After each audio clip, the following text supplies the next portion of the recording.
السلام عليكم ورحمة الله وبركاته. في ناس كتير سألت عن تكلفة المعيشة في اندونيسيا، فالنهاردة احنا هنطلع نشتري شوية حاجات أساسية في البيت، وهنقعد مع بعض كده نفرزها ونشوف أسعارهم ايه، بحيث ان احنا نعرف سعر تقريبي الأسعار في اندونيسيا هنا عاملة ازاي. جيبوا قهوة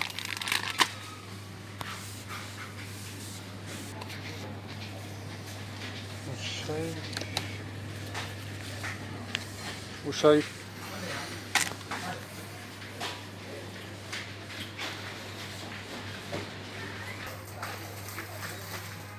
ده صويا، ده صويا.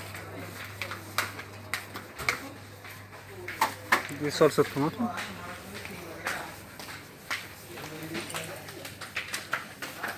الاندومي، طبعا ما ينفعش ان احنا نيجي اندونيسيا من غير ما نجرب الاندومي.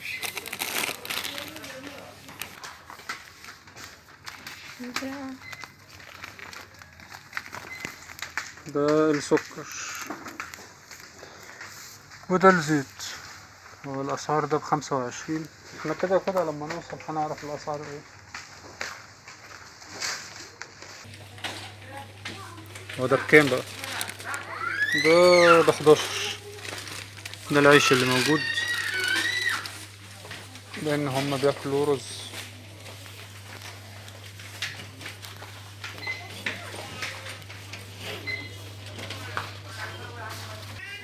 ده بقى الرز.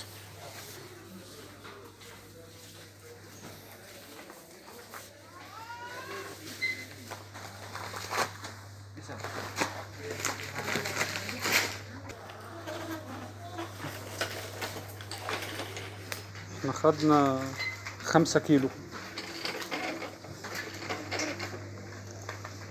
5 كيلو رز. طبعا عندك هنا بقى المنظفات،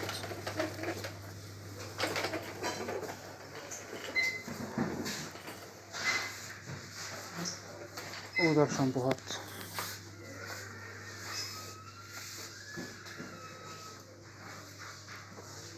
طبعا هي كل حاجة بيبقى مكتوب عليها السعر بتاعها، بس احنا هنحاول برضو ايه نعمل حسبة بسيطة كده. مش هنجيب حاجات كتير، هنجيب بس الحاجات الأساسية. ده شاي.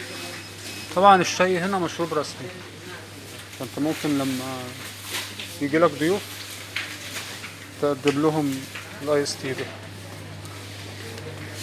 رجعنا تاني نفرز بقى الحاجة اللي احنا جبناها. معنا أول حاجة الرز، ده عامل 60,000 روبيا. أنا هقول لكم الأسعار بالروبيا، وهكتب لكم بتساوي كام بالجنيه المصري أو بالدولار فوق في الفيديو. طبعا دول 5 كيلو، انت واستعمالك، شوف انت بتستعمل قد ايه في الشهر. الزيت ده 2 لتر، 2 لتر عامل 26,000. هم دول 2 لتر. في بالنسبة للبن، لبن عامل له 14.5، يكون بالحجم ده تقريبا، ده لتر. او لو بالشوكولاتة هيبقى برضه 14.5. الشاي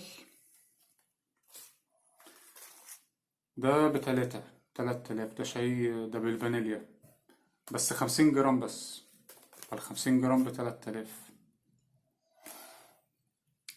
في مثلا الزبدة، الزبدة ب50,000.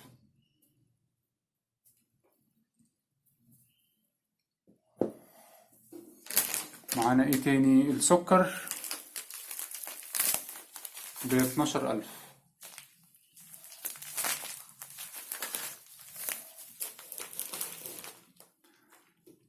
في مثلا البن، البن ده 20,000، 20,000 لكنه 380 جرام. 380 جرام ب20,000. قول مثلا إن الجنيه المصري عامل حوالي 1000 روبية. بالنسبة للخضار، طبعا أسعار الخضار بتختلف. طبعا في حاجة لازم نتفق عليها، الأسعار اللي انتوا شفتوها دلوقتي خاصة بالمدينة اللي أنا فيها. الأسعار بتختلف من مدينة للتانية، وبتختلف من محل للتاني. وأكيد عندك طبعا في بلدك نفس القصة، إن في محل بيكون غالي ومحل بيبيع مثلا بأسعار جملة، أو بيكون الرز مثلا في منه درجات، والسكر نفس الموضوع، أو البن بيفرق مثلا حسب البراند نفسه. فأنت في اختلاف في سعر البراند، وفي اختلاف في المحل نفسه اللي انت بتجيب منه من المدينة. يعني العاصمة بطبيعة الحال بتكون أغلى من أي مدينة تانية. قاعد في منطقة سياحية في بالي مثلا، ممكن تلاقي إن الأسعار أغلى من حتة زي بابوا مثلا. فكل جزيرة تقريبا بيكون ليها سعر. طبعا الأسعار مش بيكون فرق الأسعار مش بيكون كبير قوي، ولكن هتلاقي في فرق أسعار، مدينة عن مدينة بتفرق. بالنسبة للخضار، الخضار طبعا أسعاره ما بتبقاش ثابتة. في ساعات بتلاقي إن هو رخيص، وساعات بتلاقي إن هو غالي، ولكن الأسعار في المتناول مش اللي هي الغالية. اللحمة قول مثلا 160,000 للكيلو، ده المتوسط. في أوقات طبعا بتكون أرخص، وفي العيد ساعات بتغلى. الفراخ ما بين 30,000 ل40,000، لأن الفراخ برضو بورصة. زي السمك برضو ساعات بيكون أسعاره غالية، وساعات بيكون أسعاره رخيصة. ممكن إن أنت تلاقيه مثلا ب30,000 كيلو. الجمبري مثلا ممكن تلاقيه ب35، ممكن يعلى معاك يبقى 40، حسب الوقت. لأن في أوقات من السنة بيكون فيها الأسماك بتغلى فيها، وفي أوقات الأسماك بتكون فيها رخيصة. بالنسبة للإيجار بتاع البيت،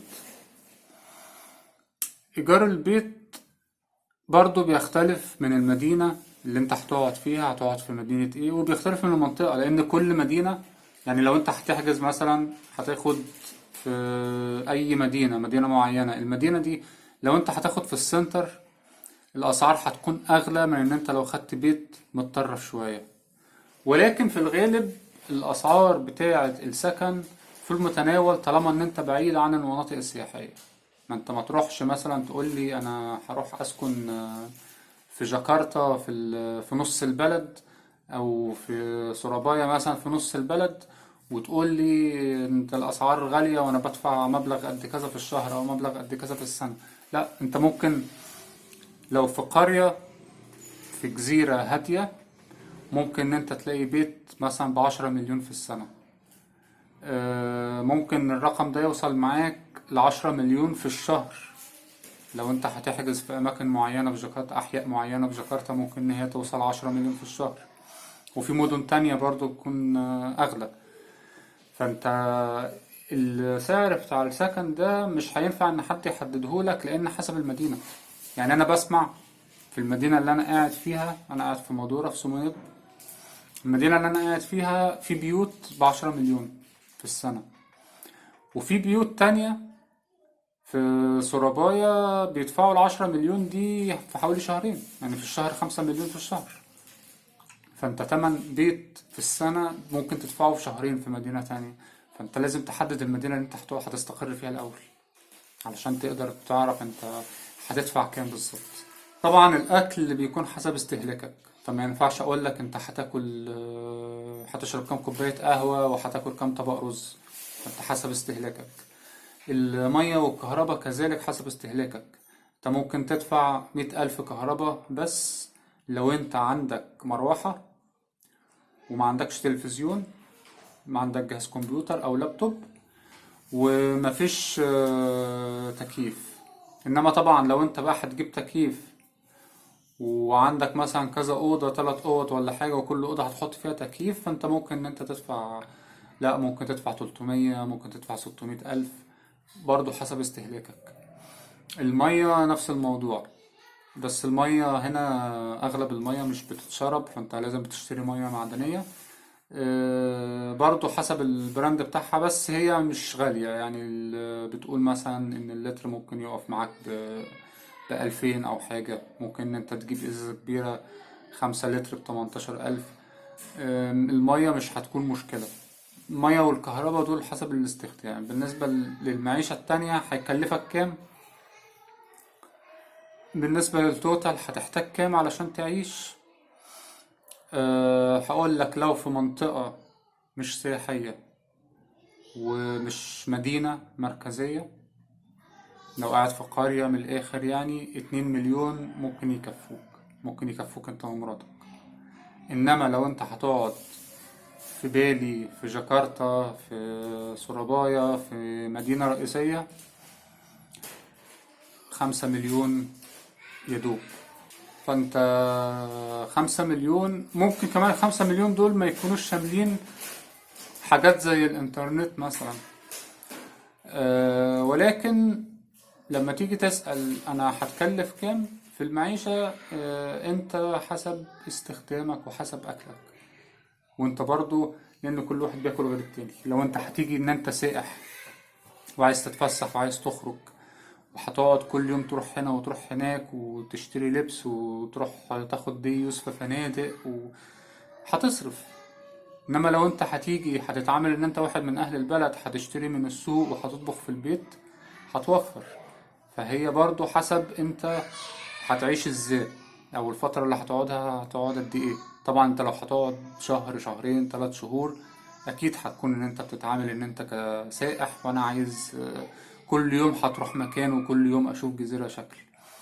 انما لو انت جاي على اقامة، فانت لازم بقى تتعامل ان انت من اهل البلد، ان انت ما تحاولش ان انت تصرف فلوس، وزي ما انت عايش في بلدك بالظبط. المبلغ اللي انت بتصرفه في الشهر في بلدك ممكن ان انت تصرفه في يوم. هو بس بيبقى حسب انت بتصرف الفلوس في ايه. اتمنى ان الفيديو ده يكون نفعكم. ما تنسوش اللايك والسبسكرايب والشير. الناس اللي ما اشتركتش تشترك، ونشوفكم في فيديو جديد ان شاء الله.